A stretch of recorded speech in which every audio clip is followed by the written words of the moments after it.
नमस्कार, आप देख रहे हैं न्यूज 24। आपके साथ मैं हूं रवि ठाकुर। महाराष्ट्र में चुनावी बिगुल बजने के बाद अब बारी नेताओं के दावों और वादों की है। खुद को जनता के सामने दूसरों से बेस्ट और सक्षम बताने की है। इसी कड़ी में प्रदेश की चुनावी लड़ाई अब दाढ़ी और बूढ़ा आदमी पर आ गई है। महायुति और महाविकास अघाड़ी दोनों गठबंधन के नेताओं की ओर से अब दाढ़ी और उम्र पर वार पलटवार होने लगे हैं। सीएम एकनाथ शिंदे जहां अपनी दाढ़ी के बहाने महाविकास अघाड़ी के नेताओं को चेतावनी दे रहे हैं, तो वहीं शरद पवार ने खुद की उम्र का हवाला देते हुए महायुति को उखाड़ फेंकने तक चैन से नहीं बैठने की बात कही है। आखिर इन बयानों के मायने क्या है? आखिर दाढ़ी और बूढ़ा किसका सपना होगा पूरा? ये रिपोर्ट देखिए।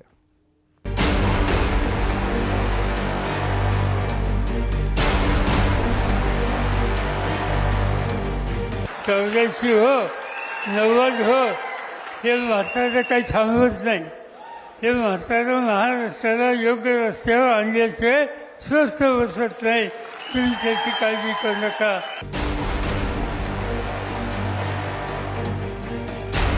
ही दाढीची करामत आहे आणि म्हणून मला हलक्यात घेऊ नका. परत एकदा सांगतो,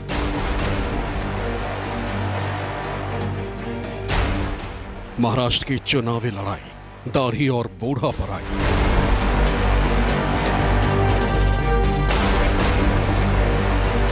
महायुति और महाविकास अघाड़ी इस बार फुल एक्शन की तैयारी। महाराष्ट्र में विधानसभा के चुनाव के ऐलान होते ही तमाम दल एक्शन में आ गए। अपनी अपनी तैयारियों को आखिरी मुकाम तक पहुंचाने की कोशिश में सभी सियासी पार्टियां जुट गईं। बीजेपी और उनकी सहयोगी पार्टियां हों या फिर कांग्रेस और उनके सहयोगी दल, सभी अपनी अपनी रणनीति को धार देते हुए अपनी पार्टी को जमीन पर मजबूत करना शुरू कर चुके। इस बीच महाराष्ट्र की चुनावी जंग में दाढ़ी और बूढ़ा आदमी की भी एंट्री हो गई। दाढ़ी का जिक्र जहां खुले मंच से सीएम एकनाथ शिंदे ने किया है, तो वहीं खुद को बूढ़ा आदमी कहकर शरद पवार ने महाराष्ट्र की सियासत में एक नई बहस छेड़ दी।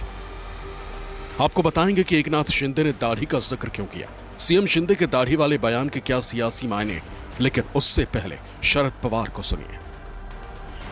आता मी या ठिकाणी काही तरुण मुलं माझा विरोध घेऊन उभे होते.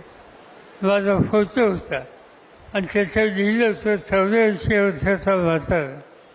तुम्ही काही काळजी करू नका, अजून लांब बघायचे. 84 हो 90 हो हे म्हातारं काही थांबवत नाही. हे म्हातारं महाराष्ट्राला योग्य रस्त्यावर आणल्याशिवाय स्वस्थ बसत नाही. तुम्ही त्याची काळजी करू नका. या सगळ्या कामाला तुम्हा सगळ्यांची मदत अंतःकरणापासून होईल याच्या उद्देशी खात्री या ठिकाणी बाळगतो. शरद पवार जो इस वक्त लगभग 84 साल के हैं, पिछले 6 दशकों से महाराष्ट्र और देश की राजनीति में सक्रिय हैं। पवार को सियासत का सबसे मंझा हुआ खिलाड़ी माना जाता है और ये भी कहा जाता है कि पवार जो कुछ भी बोलते हैं उसके अपने मायने होते हैं। शरद पवार के इस बयान के 3 मायने निकाले जा सकते हैं। पहला, शरद पवार अपने भतीजे अजित पवार को बताना चाहते हैं कि वो फुल टाइम पॉलिटिशियन की भूमिका में है और आगे भी रहेंगे। दूसरा, विधानसभा चुनाव से पहले अपने कार्यकर्ताओं का मनोबल बढ़ाना। और तीसरा और सबसे अहम ये कि विधानसभा चुनाव के नतीजों के बाद महाविकास आघाड़ी को अगर बहुमत मिलता है तो शरद पवार की पार्टी भी महाराष्ट्र का नेतृत्व कर सकती है। शरद पवार 1956 से राजनीति में सक्रिय। पिछले 6 दशकों की महाराष्ट्र की राजनीति इनके इर्द गिर्द घूमती रही। इस दौरान 3 बार महाराष्ट्र के मुख्यमंत्री की भी कुर्सी पर बैठ चुके। इसके अलावा प्रदेश की अलग अलग सरकारों में मंत्री भी रह चुके हैं। यहाँ तक कि केंद्र में भी रक्षा और कृषि मंत्रालय जैसे अहम विभागों की जिम्मेदारी भी संभाल चुके हैं। मौजूदा वक्त में भी शरद पवार राज्यसभा के सांसद हैं और अपनी पार्टी एनसीपी शरद के अध्यक्ष की भूमिका निभा रहे हैं। महाराष्ट्र की राजनीति में शरद पवार को लेकर कहा जाता है कि वो सत्ता में हो या ना हो, बहुमत में हो या ना हो, प्रदेश के सियासत में पवार फैक्टर को सबसे अहम फैक्टर माना जाता है। 2019 से पहले तक कहा जाता था कि शरद पवार अपने सियासी करियर के अंत में पहुंच चुके हैं, लेकिन 2019 में हुए महाराष्ट्र विधानसभा चुनाव के बाद जब बीजेपी और शिवसेना के बीच सरकार बनाने को लेकर आपसी सहमति नहीं बनी तो ऐसे सियासी संकट के दौर में एक अभूतपूर्व भूमिका निभाते हुए शरद पवार ने कांग्रेस और शिवसेना के साथ महाविकास आघाड़ी बनाकर साबित कर दिया कि मैं अब भी सक्रिय हूं।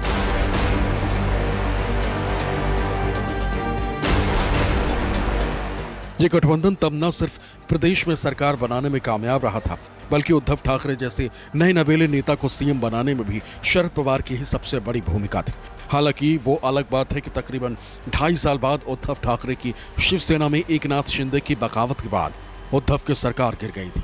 इसके लिए पवार ने माना था कि इसका अंदाजा उन्हें भी नहीं था। शरद पवार ने अपने पॉलिटिकल बायोग्राफी लोक माझे संगाती यानी लोक भूल भुलैया संगति में महाविकास आघाड़ी का जिक्र किया।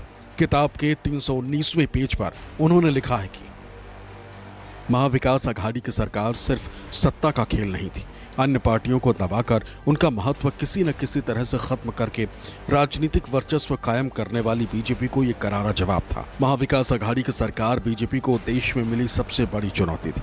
ये सरकार अस्थिर करने का प्रयास होगा, इसकी कल्पना मुझे थी। हम हमारे लेवल पर इसे हैंडल करने में सक्षम थे, लेकिन उद्धव ठाकरे को मुख्यमंत्री बनाने से शिवसेना में तूफान आएगा, इसका हमें अंदाजा नहीं था। यह असंतोष खत्म करने में शिवसेना नेतृत्व कम पड़ा। संघर्ष न करते हुए उद्धव के इस्तीफा देने के कारण महाविकास आघाड़ी की सत्ता को पूर्ण विराम लगा। उद्धव के नेतृत्व वाली महाविकास आघाड़ी सरकार भले ही 2022 में गिर गई, लेकिन गठबंधन आज भी मजबूती के साथ सियासी पिच पर टिका हुआ। कांग्रेस और उद्धव ठाकरे के शिवसेना यूबीटी के साथ मिलकर लोकसभा चुनाव लड़ने के बाद अब विधानसभा चुनाव में भी महाविकास आघाड़ी एकजुट होकर बीजेपी और उनके सहयोगियों से मुकाबला करने की तैयारी में है।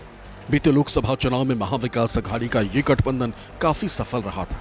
बीजेपी की अगुवाई वाली सत्ताधारी महायुति के दलों पर यह गठबंधन भारी पड़ा था और अब बारी विधानसभा चुनाव की है। इसके लिए भी महाविकास आघाड़ी के तमाम घटक दल पूरी तरह कमर कस चुके हैं। शरद पवार के बयान का समर्थन करते हुए एमबीए में शामिल पार्टियों के नेताओं की माने तो महायुति को सत्ता से बेदखल करने के लिए शरद पवार और महाविकास आघाड़ी पूरी तरह तैयार है। भले उनकी उम्र 84 साल हो और चाहे 90 साल हो, उनके काम करने के जोश में कभी कोई कमी नहीं आई। कुछ लड़कों ने एक होर्डिंग दिखाई थी उनको कि आपकी उम्र 84 साल हो गई है, उनका मतलब था कि अब आप बूढ़े हो गए, अब आपको आराम करना चाहिए। लेकिन शरद पवार साहब आराम करने वाले लोगों में से नहीं है। जब तक महाराष्ट्र को सही रास्ते पर नहीं ले जाएंगे वो चैन से नहीं बैठ सकते। उन्होंने सही कहा है। और जिन लड़कों ने वो पोस्टर दिखाया था, वो लड़के किसके कहने पर पोस्टर दिखाए थे? कौन नहीं चाहता कि शरद पवार साहब एक्टिव रहें, ये सबको पता है। जिन लोगों को शरद पवार साहब ने पाल पोस कर बड़ा किया, उस लायक बनाया कि वो किसी बहुत बड़ी महाशक्ति से जाकर जुड़ जाएं, वो लोग कभी नहीं चाहेंगे कि पवार साहब एक्टिव रहें, क्योंकि वो उनकी पार्टी छीनना चाहते हैं, उनका नाम छीनना चाहते हैं, उनकी पहचान छीनना चाहते हैं। लेकिन पवार साहब को महाराष्ट्र के साथ साथ देश बहुत मानता है। आदरणीय शरद पवार साहब का जो वक्तव्य है वो यही दर्शाता है कि महाविकास आघाड़ी के सभी नेताओं ने ये तय किया है कि महाराष्ट्र की जनता को इस महायुति यानी भ्रष्ट महायुति, घोटालेबाज महायुति और खोखे सरकार से मुक्ति दिलानी है। आज महाराष्ट्र के अंदर भ्रष्टाचार जो है वो सारी सीमाएं पार कर चुका है। वहीं महायुति में शामिल बीजेपी और उनके सहयोगी दलों ने शरद पवार के बयान पर पलटवार करते हुए दावा किया कि महाविकास आघाड़ी कितनी भी कोशिश क्यों न कर ले, सत्ता में आने वाली नहीं। 12.5 करोड़ महाराष्ट्र की जनता जानना चाहती है। इसके पहले भी आपको 80 के दशक में मुख्यमंत्री बनने का मौका मिला और कई बार मुख्यमंत्री महाराष्ट्र सूबे के मुख्यमंत्री आप बने, और फिर गठबंधन में 2.5 साल तक आपको मिला। तो कहाँ ऐसी आपकी सोच से, कहाँ ऐसे विचार चूक गए कि महाराष्ट्र का विकास नहीं हो सका और आपको इस 90 और 80 और 70 वर्ष की उम्र में संकल्प लेने की आवश्यकता पड़ गई? अब सवाल उठता है कि महज 16 साल की उम्र से राजनीति में एक्टिव मौजूदा वक्त में 84 साल के शरद पवार के नए बयान के सियासी मायने क्या है और आने वाले विधानसभा चुनाव में इसका क्या असर पड़ सकता है, ये भी समझिए। शरद पवार महाराष्ट्र के ऐसे एक नेता है कि वो आखिरी तक रुकने वाले नहीं हैं। इसके पहले भी अजीत पवार और शरद पवार के बीच में उम्र को लेकर जो विवाद हुआ था, उसमें भी शरद पवार ने यह कहा था कि मेरी उम्र चाहे जितनी भी हो, मैं लड़ूंगा, अंतिम तक लड़ूंगा और पार्टी के लिए संघर्ष करता रहूंगा। जाहिर सी बात है कि शरद पवार ने अब भी कहा कि मैं 90 साल का बूढ़ा भी हो चुका होऊंगा, तब भी मैं महाराष्ट्र के लिए काम करूंगा। इसका मतलब साफ है कि शरद पवार एक बहुत कद्दावर नेता है। विल पावर उनके पास में बहुत बड़ी तगड़ी है और वो पार्टी और राजनीति के अलावे बिल्कुल भी शांत तरीके से अपना जीवन यापन नहीं करना चाहते। वो ऐसे नेता है जो आखिरी तक काम करते रहेंगे।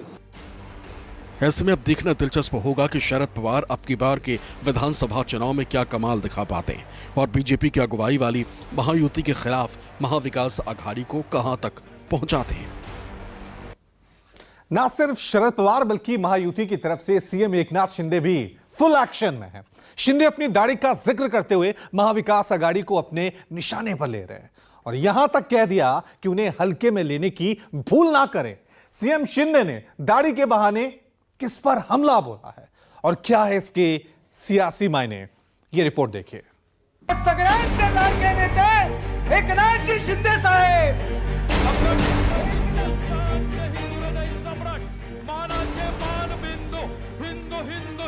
धनुष्यबाण आपल्या, बाळासाहेबांचे विचार आपले, दिगे साहेबांचे विचार आपले।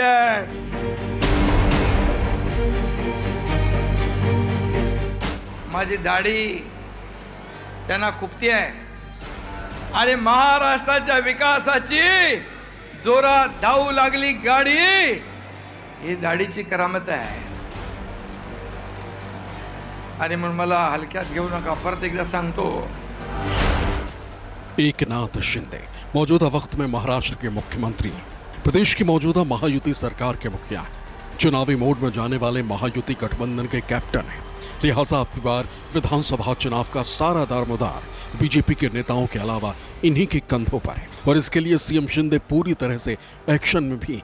मुंबई के आजाद मैदान में दशहरा रैली के मौके पर उन्होंने एक ऐसा बयान दिया कि प्रदेश की सियासत में हलचल तेज हो गई। दरअसल सीएम एकनाथ शिंदे अपनी दाढ़ी को लेकर महाविकास आघाड़ी के नेताओं की ओर से किए जा रहे लगातार वार पर करारा पलटवार कर रहे हैं। उन्होंने कहा कि मेरी दाढ़ी विपक्ष को चुभती। साथ ही शिंदे ने यह भी कहा कि उनको हल्के में लेने की कोशिश न करें।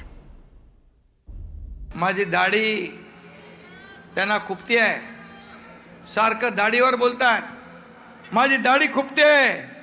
अरे पण मी सांगतो, होती दाढी म्हणून तुमची उद्ध्वस्त केली महाविकास आघाडी आणि महाविरोधी आघाडी आणि महाराष्ट्राच्या विकासाची जोरात धावू लागली गाडी, ही दाढीची करामत आहे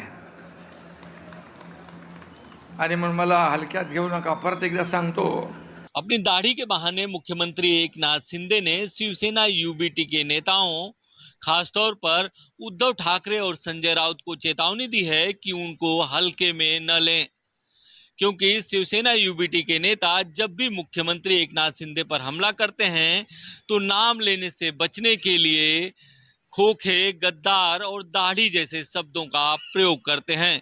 कई बार शिंदे पर खुलकर कटाक्ष करते हैं और उनकी नकल भी उतारते। दरअसल लोगों में मुख्यमंत्री एकनाथ शिंदे दाढ़ी के नाम से भी प्रचलित हैं और उनके जो राजनीतिक गुरु आनंद दीघे थे वो भी इसी तरह की दाढ़ी रखा करते थे। शिवसेना यूबीटी के अध्यक्ष उद्धव ठाकरे हों या उनके बेटे आदित्य ठाकरे या फिर उनकी पार्टी के प्रवक्ता और राज्यसभा सांसद संजय राउत, गाहे बगाहे कई मौकों पर सीएम एकनाथ शिंदे की दाढ़ी पर तंज कसते रहे। हे ठाणे जे उभं राहिलेलं आहे त्याच्या मागे शिवसेना प्रमुखांचं प्रेम, ठाणेकरांचं शिवसेना प्रमुखांवरचं प्रेम आणि ठाणेकरांची शिवसैनिकांची मेहनत, अपार मेहनत, ही मेहनत जर झाली नसती तर मेंढ्यांची दाढी उगवलीच नसती। 2 वर्षात मग परत शर्ट खाली घ्यायचा आणि म्हणून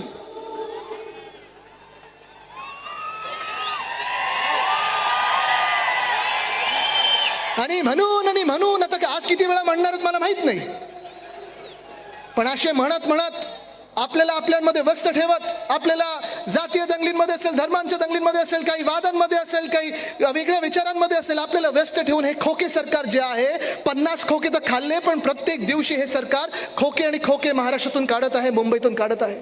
हाँ, सावरकर जी को तो बहुत से ऐसे विचार थे, जैसे दाढ़ी बढ़ाना, ये सब बोलो आदमी ने ठीक ठाक रहना चाहिए. वो दाढ़ी बीड़ी बढ़ाने वालों के खिलाफ थे. वो बोलते दाढ़ी सिर्फ छत्रपति शिवाजी महाराज को ही शोभा देती थी और किसी को नहीं. तो अब एकनाथ शिंदे दाढ़ी काट कर घूमेंगे?